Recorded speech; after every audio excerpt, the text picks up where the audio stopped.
Como te foram abertos os olhos? Respondeu ele. O homem chamado Jesus fez lodo, untou-me os olhos e disse-me: vai ao tanque de Siloé e lava-te. Então, fui, lavei-me e estou vendo. Depois nós vamos para o 13 e 14. Levaram, pois, os fariseus o que dantes fora cego. E era sábado, o dia em que Jesus fez o lodo e lhe abriu os olhos. Agora nós vamos direto lá para o 38. Então afirmou ele: creio, Senhor. E o adorou. Amém? Eu quero falar com você sobre os processos de Deus nas nossas vidas. E o primeiro ponto que eu quero te dizer aqui é que muitas vezes nós procuramos motivos e justificativas para aquilo que estamos vivendo. É muito fácil nós responsabilizarmos pessoas, nós culparmos pessoas, nós acharmos razão pelo processo que estamos vivendo, seja de uma enfermidade, uma dificuldade, uma dor, uma porta fechada. Nós tentamos achar o responsável e foi o questionamento que fizeram para Jesus. Quem pecou? Os pais ou ele, para que ele fosse cego? E a verdade é que sim, existem consequências do pecado que nós colhemos em nossa vida. Mas naquele momento Jesus diz claramente, não foi nem o pai nem ele, mas foi para que as obras de Deus se manifestassem nele. E isso é tão poderoso, querido, porque muitas vezes nós atribuímos ao pecado, à brecha, algumas situações que estamos vivendo, quando Jesus mostra que claramente o propósito pode ser apenas a manifestação da glória de Deus. E para mim isso é tão forte, queridos, porque a gente está falando de um homem que nasceu cego. Isso mostra para nós também de um tempo determinado por Deus. Você consegue imaginar uma criança que nasceu naquela condição e viveu até a vida adulta cego com este propósito? Para que se manifestasse a obra de Deus, para que a glória de Deus o tocasse, para que ele pudesse testemunhar Jesus naquele tempo. Então isso para mim fala que muitas das nossas dores, das nossas dificuldades estão sendo permitidos por Deus para que a glória dele se manifeste em nós. Amém? Então eu não sei se você está tentando cavar e buscar motivos pelo qual você está passando alguma coisa, mas talvez você precise entrar nesse lugar de descanso para dizer: Senhor, o que eu estou passando é para que teu nome seja glorificado. Eu olho para trás e isso, queridos, não pode nos eximir de responsabilidade no sentido de sim, verificar se há brecha, se há pecado, se há algo que possamos fechar, pedir perdão, reconciliar para que as coisas sejam consertadas e a gente prove de milagre, do toque do Senhor. Existem consequências que vêm. Quando a gente olha para Mical e vê que aquela mulher ficou julgando Davi daquela janela e ele fala para ela que ela ficaria estéril, ela falou: você não vai mais ter filhos. Por quê? Porque o coração daquela mulher que se fechou, que julgou, que condenou, sofreu então uma condenação. Então ela se tornou estéril. E nós precisamos atentar sim para alguns motivos.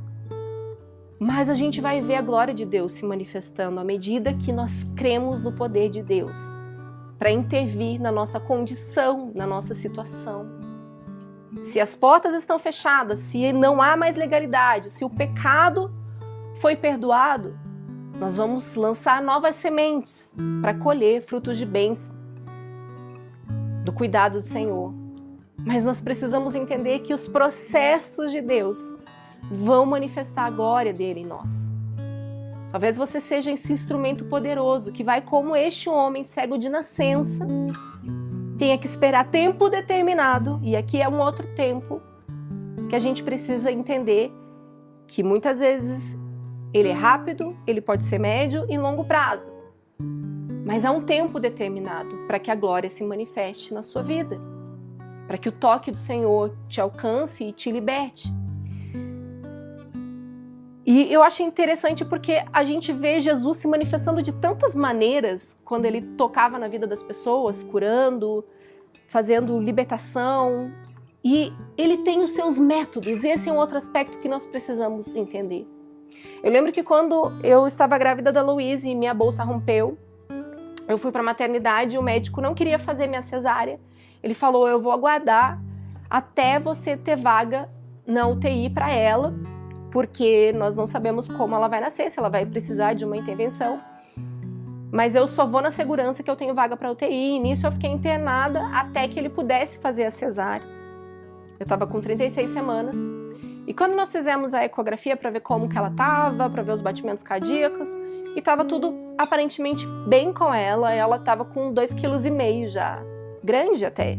Muitas crianças nascem menos que isso e vão direto para o quarto e vão embora da maternidade com a sua mãe. Mas, naquele dia eu estava então internada e vieram algumas amigas me visitar, aproveitando que ainda não ia acontecer a cesárea.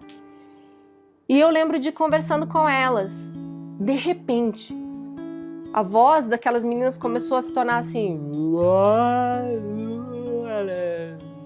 falando baleiês assim comigo. E eu lembro que foi ficando de fundo aquela voz delas e o Espírito Santo na hora falou para mim, a história delas não vai determinar a sua. E elas estavam lá tentando me encorajar, falando, minhas 2 gêmeas nasceram com 1 quilo e pouco, 1,900, 2.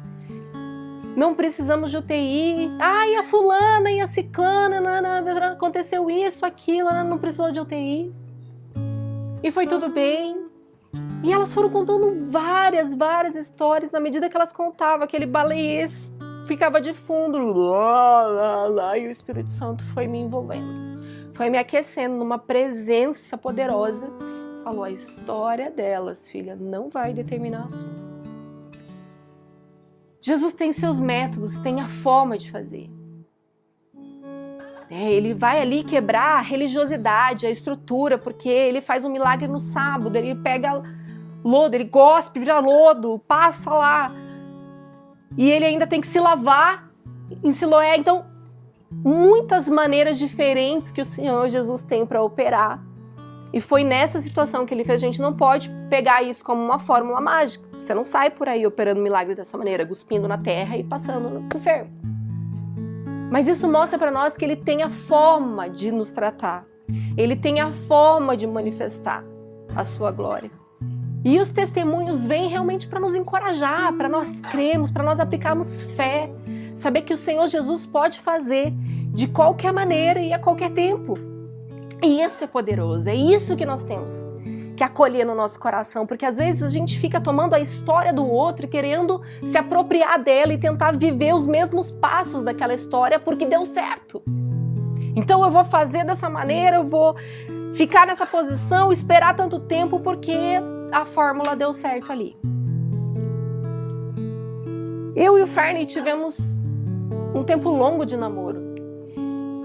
E a gente já viu tantos relacionamentos que passaram o mesmo que a gente. E por diversas situações, a gente teve várias dificuldades, mas quando a gente conta a nossa história, a nossa intenção é nunca dizer, olha, deu certo com a gente, vai dar certo com você também. Nós contamos para testemunhar a glória de Deus. Nós contamos para dizer, olha, ele operou assim, ele fez desse jeito, mas o que a gente fez e que você pode imitar e viver plenamente é a obediência. Nós nos submetemos, nós oramos, nós buscamos direção. E aqui está o ponto, porque quando a gente olha o cego respondendo aos questionamentos, ele diz assim, o homem chamado Jesus fez lodo, untou-me os olhos e disse-me, vai ao tanque de Siloé e lava-te. Então fui e lavei-me e estou vendo. Ele falou, então eu obedeci e eu estou vendo. Então nem todos vão passar pela mesma experiência. A jornada de cada um vai ser diferente. Mas existem princípios que são para todos. A obediência é uma delas. E ali então ele aplicou fé, ele obedeceu. A obediência está linkada à fé. Então a gente vê esse homem que obedeceu e testemunhou o que Jesus fez. Então nós vamos provar de uma glória de Deus nos nossos processos, amém?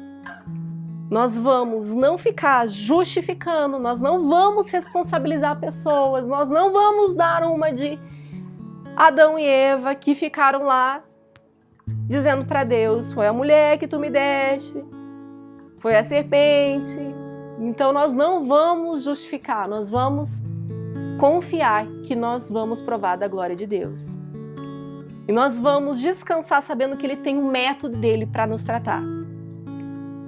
Nós vamos descansar sabendo que Ele vai fazer do jeito dele. E as referências que a gente tem que ser apenas para nos motivar em fé e entender o caminho da obediência. Mas jamais criar uma fórmula para sairmos dos processos. Jamais entendemos, puxa, se eu tivesse feito como fulano. Ou acusar pessoas, porque pior que isso é ainda apontar o dedo, né? Ter sempre aquele que vai dizer, viu, se você tivesse feito como ele fez.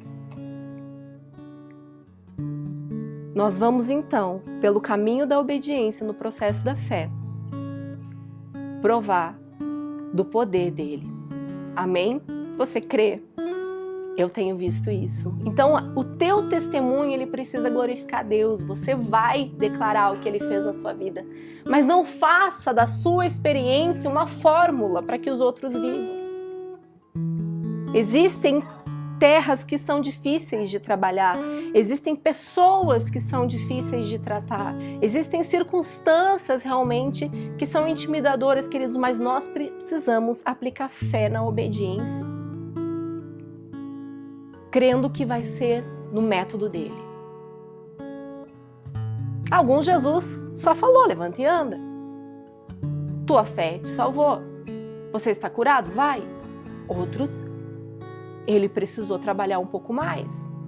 Outros ele desafiou. Outros ele fez, como esse, algo para mexer e para mudar a situação dele. E levou um tempo determinado para que a glória se manifestasse. Então nós precisamos ter o entendimento do tempo, o entendimento da forma que Deus opera e sempre obedecer. Amém? Porque Ele é Deus que vem derrubar as nossas estruturas de religiosidade. Era sábado e Jesus fez um milagre.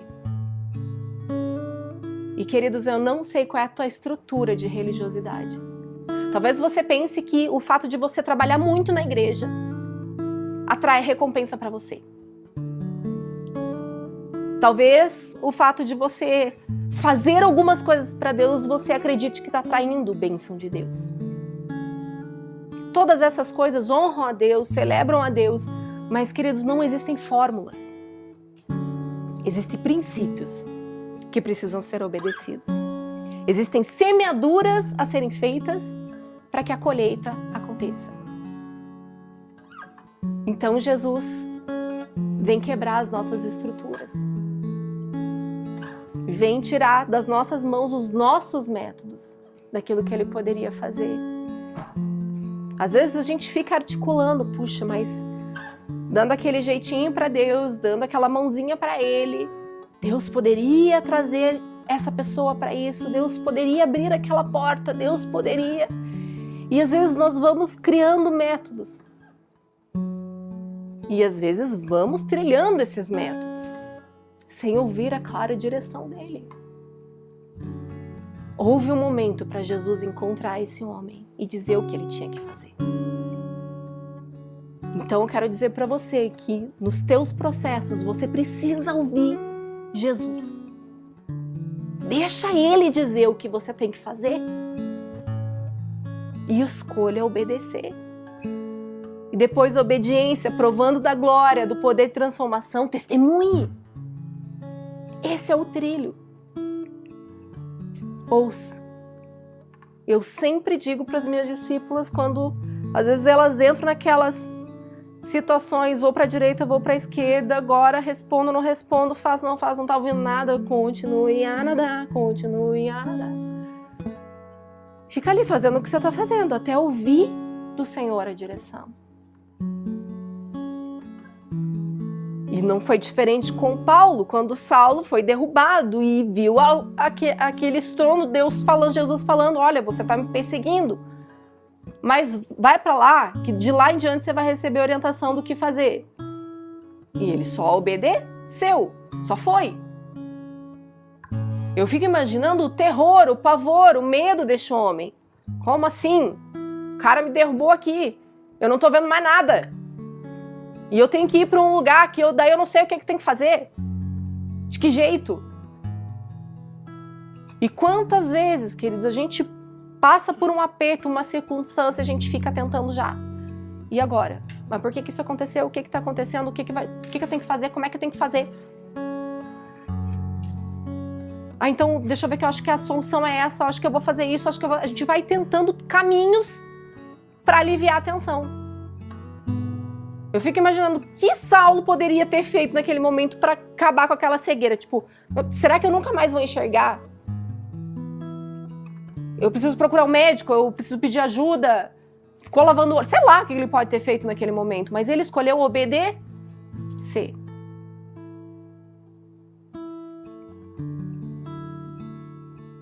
E por último, a gente precisa entender que o propósito vai ser sempre nos conduzir à salvação e à adoração.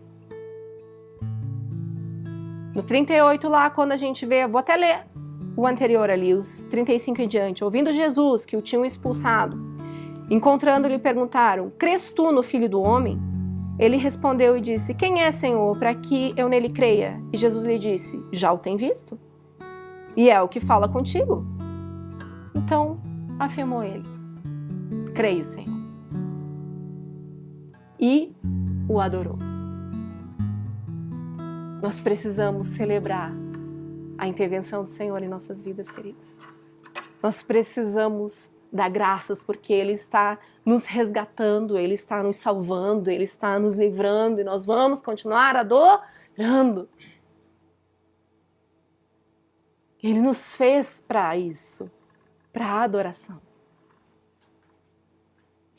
E na medida que Ele nos toca, nós testemunhamos, nós declaramos o que Ele fez e nós o adoramos. Independente do teu nível de intimidade com o Senhor, deixa eu te dizer, Ele pode te tocar. Mas isso precisa gerar em você o testemunho e a adoração. Você precisa testemunhar o que você está vivendo com Deus. Você precisa declarar o poder dele. E reconhecendo que a obra é dele. Adore. E é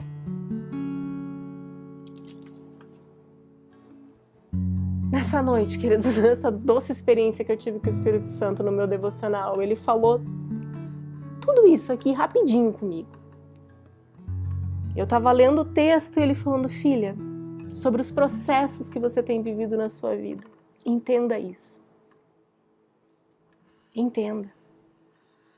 Tem coisas que você não vai conseguir justificar. Tem coisas que você não vai achar responsáveis. Entenda, filha, que eu tenho os meus métodos, a minha forma de trabalhar contigo. Entenda que eu tenho o meu tempo. Entenda que eu vou quebrar a tua religiosidade, as tuas estruturas. Entenda que você precisa obedecer apenas. E me glorifique. E testemunhe. E me adore. Então, meu convite para você essa noite é: entra nesse caminho comigo. Entendendo os processos de Deus na sua vida. Eu não sei o que você está vivendo. São processos de tratamento, lapidação, para crescimento. Eu não sei se você está com uma enfermidade, se você tem tido batalhas. Eu não sei qual é a sua circunstância, mas o processo de Deus é para todos. Talvez você esteja vivendo o seu melhor momento. E glória a Deus por isso. Mas os processos de Deus são permanentes, sabe por quê? Ele quer continuar manifestando a glória dele na sua vida. Ele quer continuar recebendo a sua adoração. Então vamos entrar nesse processo, agradecendo, glorificando e obedecendo em tudo. Ouça a voz dele, a direção dele. Este homem veio a reconhecer Jesus depois que tinha provado do milagre. Mas nós já conhecemos, a maioria de nós, Jesus. E nós vamos continuar provando de milagres.